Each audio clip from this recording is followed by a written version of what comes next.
నమస్తే. Welcome to Telugu రాజ్యం. నేను శిరీష. మనతో ఈరోజు జూమ్‌లో జాయిన్ అవుతున్నారు వైఎస్ఆర్‌సీపీ మహిళా నేత ఉమావల్లి గారు. ఉమావల్లి గారు నమస్తే అండి. నమస్తే అండి.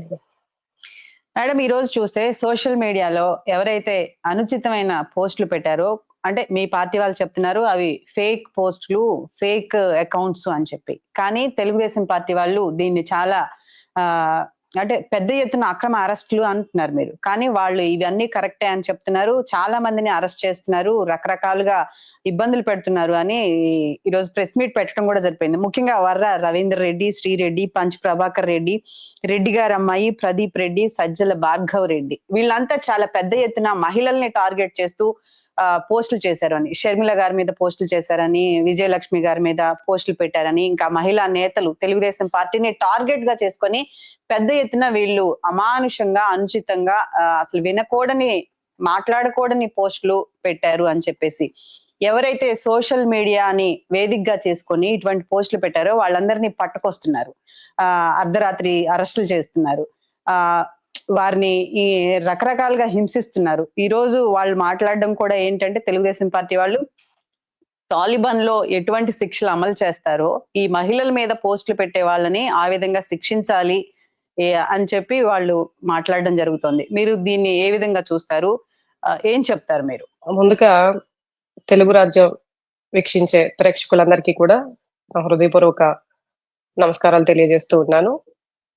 ఈరోజు గత వారం రోజుల నుంచి కనుక చూసుకుంటే కేవలం సోషల్ మీడియా యాక్టివిస్టులు ఎవరైతే ఉన్నారో పర్టికులర్ గా వైఎస్ఆర్సీపీ పార్టీకి సంబంధించినటువంటి సోషల్ యాక్టివిస్టులు కానీ జనరల్ గా అంటే సోషల్ యాక్టివిస్టులే కాదు, జనరల్ గా ఒక కామన్ పీపుల్ ఎవరైతే అభిమాని ఉంటారో జగన్మోహన్ రెడ్డి గారి పైన అభిమానంతో పోస్ట్ ఏదన్నా వస్తే వాళ్ళకి ఫేస్బుక్ అకౌంట్ కనుక ఉంటే లేదా ఇన్స్టాగ్రామ్ అకౌంట్ ఉన్నా అందులో ఏదన్నా పోస్టింగ్ వస్తే దాన్ని జస్ట్ ఫార్వర్డ్ చేసినా కూడా అంటే అందులో మళ్ళీ అనుచితమైనటువంటి ఏమి ఉండవు.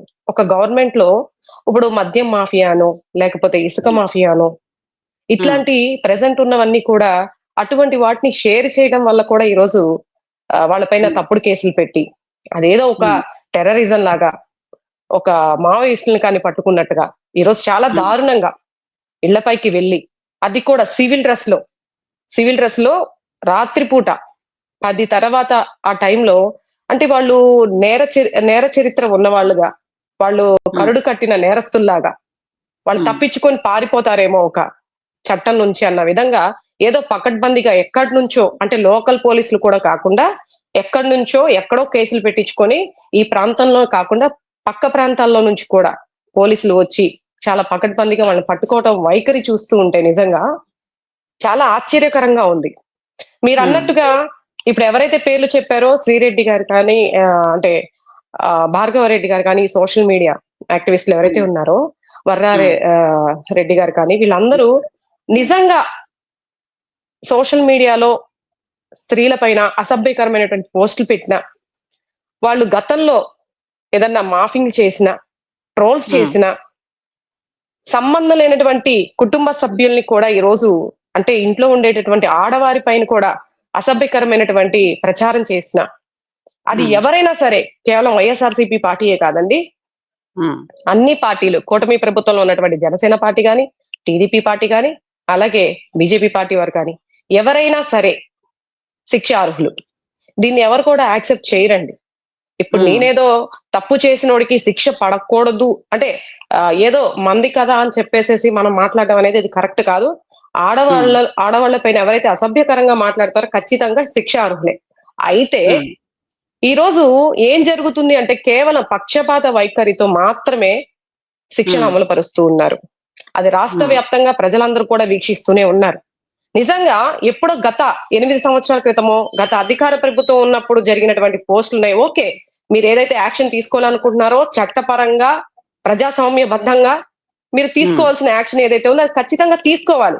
తప్పు చేసినాడు ఎవరికి కూడా చట్టానికి చుట్టం కాదు, ఎవరైనా అది చేయాల్సిందే. కానీ ఈ రోజు తప్పు చేయని వాళ్ళని కూడా ఆ వంకతో కేవలం ఏదో పోస్ట్ ఫార్వర్డ్ చేశాడనో లేకపోతే ఒక అభిమాన నాయకుడి గురించి ఏదైనా ఫార్వర్డ్ చేశారనో వాళ్ళకి అసలు విషయం కూడా సమాచారం కూడా ఇవ్వకుండా సడన్ గా వాళ్ళు ఇళ్ళకెళ్ళిపోయి ఆడవాళ్ళకి ఇంట్లో కూడా వాళ్ళ ఇంట్లో ఉన్న కుటుంబ సభ్యులకు కూడా సమాచారం ఇవ్వకుండా సడన్ గా రాత్రిపూట వాళ్ళని తీసుకెళ్లిపోయి వాళ్ళ చేతిలో ఉన్నటువంటి ఫోన్లు కూడా ఇన్ఫర్మేషన్ కూడా ఇవ్వకుండా అసలు ఎక్కడికి ఉమ్, తీసుకెళ్తున్నారో, ఎప్పుడు రిలీజ్ చేస్తున్నారో, ఏ కేసు మీద వీళ్ళని అరెస్ట్ చేస్తున్నారో, అరెస్ట్ వారెంట్ కూడా ఇవ్వకుండా చేయడం అనేది చాలా దారుణం అండి ఇది. ఉమ్, అది. సో ఈరోజు రైట్. చూసుకుంటుంటే కనుక పక్షపాత పరంగానే చేస్తున్నారు తప్ప సమన్వయంగా ప్రతి ఒక్కరికి శిక్ష పడాలనే ఆలోచన అయితే కనిపించట్లేదు. కూటమి ప్రభుత్వ నాయకులు కేవలం కక్షపూరిత రాజకీయాలు చేస్తున్నారే తప్ప అధికారాన్ని అడ్డం పెట్టుకొని ఈ రోజు పోలీసు వారు కూడా కేవలం పక్షపాతంగా కేవలం వైఎస్ఆర్సీపీ పార్టీ యాక్టివిస్టులే కాకుండా కనీసం స్త్రీలను కూడా చూడట్లా. స్త్రీలను కూడా మొన్న చూశారు కదా, ఆవిడ పేరు, ఇద్దరు ఆడపిల్లలు కూడా గుంటూరు చిలకలూరుపేట నుంచి సుధారాణి, ఆవిడని ఏ విధంగా అయితే తీసుకుని వెళ్ళి 4 రోజులు ఎక్కడికనేది కూడా సమాచారం ఇవ్వకుండా పిల్లల్ని కూడా తీసుకొని తర్వాత వాళ్ళ చుట్టాలకు అప్పగించేసి ఇలాంటి చర్యలు పాల్పడుతూ ఉన్నారు. ఇది కరెక్టా? ఇది కరెక్ట్ అయిన విధానమేనా? సో దీని ఏంటంటే ప్రతి ఒక్కరు కూడా ఖండించాల్సినటువంటి అవసరం ఎంతైనా ఉంది. ఏదైతే ఇప్పుడు ఇటువంటి పోస్టులు పెట్టారో షర్మిల గారు ఈ రోజు మాట్లాడుతూ ఏమంటున్నారంటే, కావాలనే జగన్మోహన్ రెడ్డి గారు సొంత అన్నయ్య ఉండి ఇటువంటి పోస్టులు పెడుతున్నప్పుడు ఖండించట్లేదు అని చెప్తున్నారు. దీన్ని ఎలా చూడొచ్చు అంటారు? అంటే కావాలని వైఎస్ఆర్సీపీ పార్టీయే దీన్ని ఎక్కువ ప్రోత్సహించింది, ఆ మహిళల్ని టార్గెట్ చేయడానికి ఎక్కువ ప్రోత్సహించింది అని చెప్తున్నారు. నిజంగానే మీ పార్టీ వాళ్ళకి ఇందులో సంబంధం ఉందా? ఇటువంటి పోస్టులు పెట్టమని అధికారులు అంటే ఎవరైతే పెద్దలు ఉన్నారో వాళ్ళు చెప్పారా? సజ్జల రామకృష్ణారెడ్డి గారు గాని దానికి సంబంధించిన ఏదైతే ఉందో వాళ్ళు చెప్తేనే చేశాము అంటున్నారు వీళ్ళంతా. దీన్ని ఎలా చూడొచ్చు? చెప్పేవాళ్ళు ఉంటే రకరకాలుగా ఏదైనా చెప్తూ ఉంటారు. కాకపోతే మీరు అన్నది ఒక పాయింట్ అయితే ఉంది. అంటే షర్మిల గారు అన్నారు కదా, అంటే జగన్మోహన్ రెడ్డి గారు ఎందుకు ఖండించలేదని చెప్పేసి. సో దీనికి ఒకటి సూటిగా నేను ఒక ప్రశ్న అడుగుతూ ఉంటా. ఇప్పుడు చంద్రబాబు నాయుడు గారు ఉన్నారు. ఎంతో దాకా కాదు, నా విషయంలోనే నేను ఎలక్షన్ మూవ్‌మెంట్ లో ఒక క్యాంపెయినర్ గా నేను ఒక చిన్న, అంటే అందరితో మహిళలతో పాటు సరదాగా ఒక చిన్న డాన్స్ వేశాను. ఆ చిన్న వీడియో క్లిప్ మా వాళ్ళు సరదాగా ఫోన్ లో రికార్డ్ చేసుకొని దాన్ని వాళ్ళ ఫేస్‌బుక్ లో వాళ్ళ సొంతగా వాళ్ళ అకౌంట్స్ ఏవైతే ఉన్నాయో స్టేటస్ లో పెట్టుకోవడం, ఇన్‌స్టాలో అలా పెట్టుకున్నారు. దాన్ని ఏం చేశారు ఐటీడీపీ వాళ్ళు, దాన్ని రికార్డ్ చేసుకొని వాళ్ళ టీడీపీ అంటే ఐటీడీపీ వాళ్ళ అకౌంట్స్ లో పెట్టుకొని దాని కింద విచిత్రంగా కామెంట్స్, ఆ కామెంట్స్ అయితే నేను చూడలేకపోయా ఇంకా. ఎంత భయంకరంగా ఉన్నాయంట కామెంట్స్. ఇంకా నేను అసలు నా నోటితో నేను చెప్పలేను.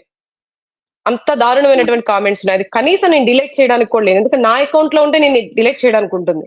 ఎవరెవరో దాన్ని ఫార్వర్డ్ చేసుకొని రకరకాలుగా ట్రోల్స్ చేసి అవి మా ఇంట్లో వాళ్ళు చదవాలన్నా కూడా చాలా ఇబ్బంది అనిపించింది. అంటే నేను చెప్తున్నాను, ఇప్పుడు ఈ రోజు ఇది జరిగింది నా విషయంలోనే, ఎవరో గురించి నేను చెప్పను.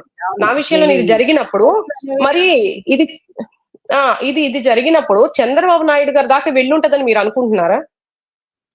దీన్ని చూసి ఆయన యాక్సెప్ట్ చేస్తారని మీరు అనుకుంటున్నారా?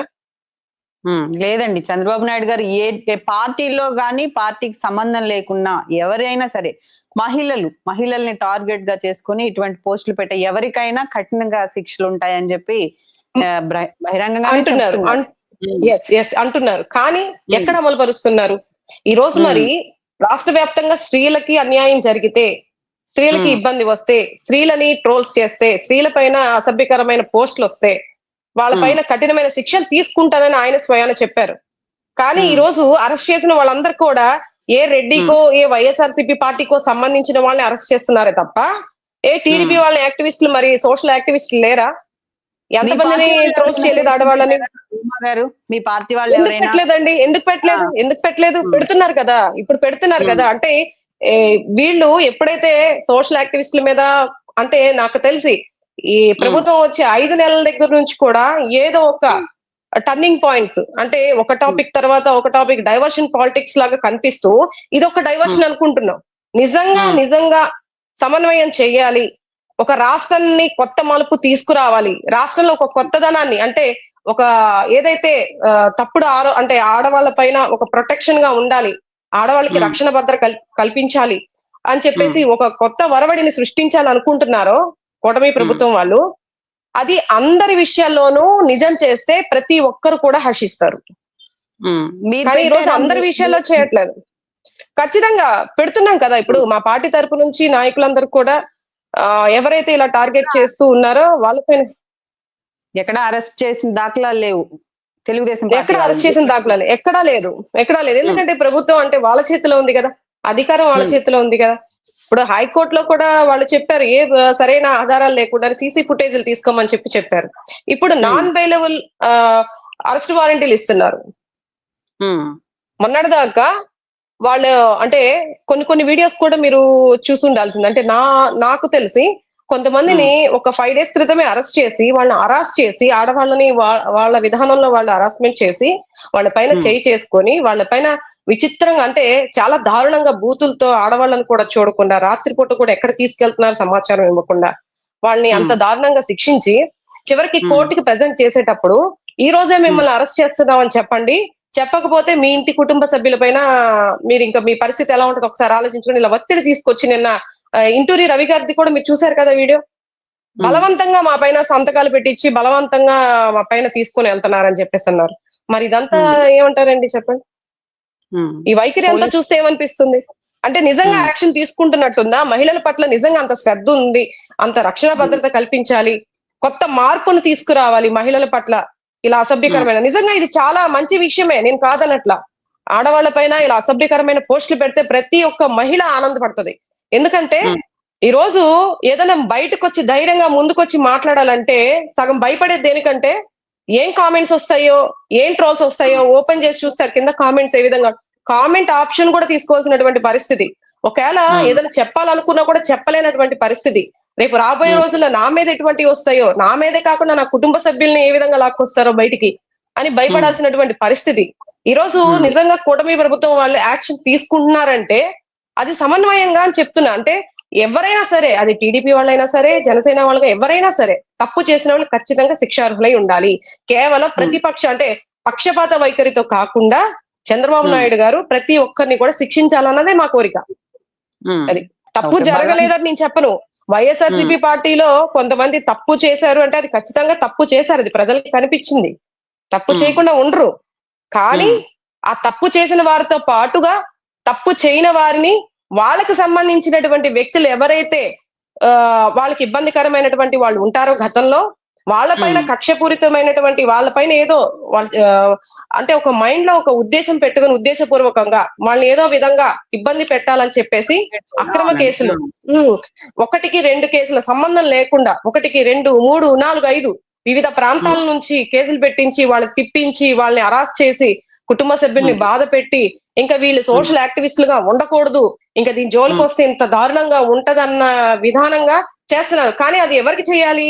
నిజంగా ఎవరైతే చేశారో, నిజంగా ఎవరైతే ఆడవాళ్ల పట్ల అసభ్యకరంగా చేశారో వాళ్ళకి పడాలా శిక్ష. చైనా వాళ్ళకి జస్ట్ అభిమానంతో ఒక పోస్ట్ ఫార్వర్డ్ చేసిన దానికి, గవర్నమెంట్ లో ఉన్నటువంటి లోపాలని ప్రశ్నించిన వాళ్ళకి, లేదా ఈ రోజు ఏదన్నా చేస్తానన్నటువంటి హామీలు ఇచ్చి హామీలు నిలబెట్టుకోకపోతే ఖచ్చితంగా ప్రాథమిక హక్కుగా ప్రతి పౌరుడు, దానికి ఏదో రాజ్యాధికారమే ఉండాల్సిన అవసరం లేదు, లేదంటే ఏదో ప్రొఫెషనల్ గా ఉండాల్సిన అవసరం లేదు, ఒక ఓటు హక్కు కలిగిన ప్రతి ఒక్కడు కూడా ప్రశ్నించే హక్కు ఖచ్చితంగా ఉంటుంది. కాబట్టి ఎవరైనా సరే సోషల్ మీడియాని, ఈ రోజు సోషల్ మీడియాలో ఉన్నంత ఫాస్ట్ గా ఎక్కడా కూడా లేదు. డైరెక్ట్ గా ఏదైనా చెప్పాలనుకున్నా సరే అంత ఫాస్ట్ గా లేదు. కాబట్టి ప్రతి ఒక్కరు ఈ రోజు సోషల్ మీడియాని బేస్ చేసుకొని ఎవరైనా ఏదైనా చెప్పాలనుకున్నా, ప్రశ్నించాలనుకున్నా ఆ హక్కును హరించే విధంగా ఈ రోజు ముందుకి యాక్షన్ తీసుకుంటున్నారే తప్ప నిజంగా నేరస్తుల్ని శిక్షించాలి. సంబంధం లేని వాళ్ళ పైన, అమాయకుల పైన, వాళ్ళకి ఎటువంటి నేర చరిత్ర లేకపోయినా, కుటుంబాలకి, కుటుంబంలో ఉన్నటువంటి వ్యక్తులకి, మహిళలకి రాజకీయ సంబంధం లేకపోయినా అటువంటి వారి పైన శిక్షార్హులు కాదనే నా యొక్క ఉద్దేశం. ఓకే, రైట్ డాక్టర్ ఉమా గారు, థ్యాంక్ యూ అండి. Thank you.